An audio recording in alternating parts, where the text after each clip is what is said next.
તો બોડેલી એસટી ડેપોમાં મહિલાના પૈસા સેરવી લેતો ચોર ઝડપાઈ ગયો છે। ત્યારે પૈસા ચોરી કરતા હોવાની ગંધ મહિલાને આવી જતા આ ચોરને ઝડપી પાડવામાં આવ્યો છે।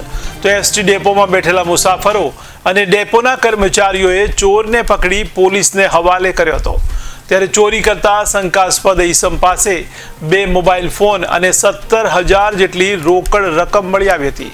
બોડેલી એસટી ડેપોમાં સીસીટીવી શોભાના ગાંઠિયા સમાન હોય તેવું દેખાઈ રહ્યું છે। ત્યારે સીસીટીવી લઈ ડેપો મેનેજરે બોલવાનું ટાળ્યું હતું।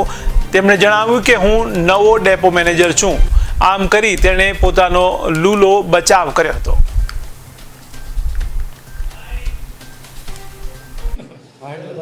હું બોડેલી ડેપો મેનેજર તરીકે ડેપોમાં ફરજ બજાવું છું। ડેપો મેનેજર તરીકે આજ રોજ મારા ડેપો ખાતે એક ચોરીનો બનાવ બન્યો।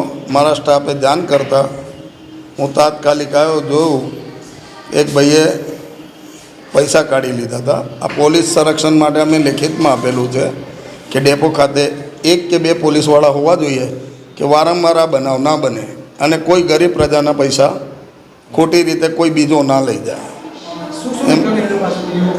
એની પાસે રોકડી રકમ મળી ને 2 મોબાઈલ નીકળ્યા છે અને પોલીસને અમે જાણ કરી, પોલીસ બોલાવી એને સપૃત કરી દીધેલું તાત્કાલિક। નહીં સર, બંધ છે। અમે કરીએ છીએ ઉપરોક્ત, અને હું અમને હાલ નવો ડેપો મેનેજર તરીકે આવ્યો છું અને ઉપરોક્ત બધી જાણ કરીએ છીએ અમે। ઘણો ફાયદો થાય, મેં ઉપર બી જાણ કરી દીધી છે। હવે આગળ મને તો અમને હાલ જ હાજર થયો છું એટલે બધું નવેસરથી બધું ચાલુ। 2 તો મેં તાલુકા પંચાયતની મિટિંગ કરી, આજે બી તમે બધા હતા મોક ડીલ માટે, એટલે હું બી જાતે આવ્યો હતો। વિજય CL ઠાકોર।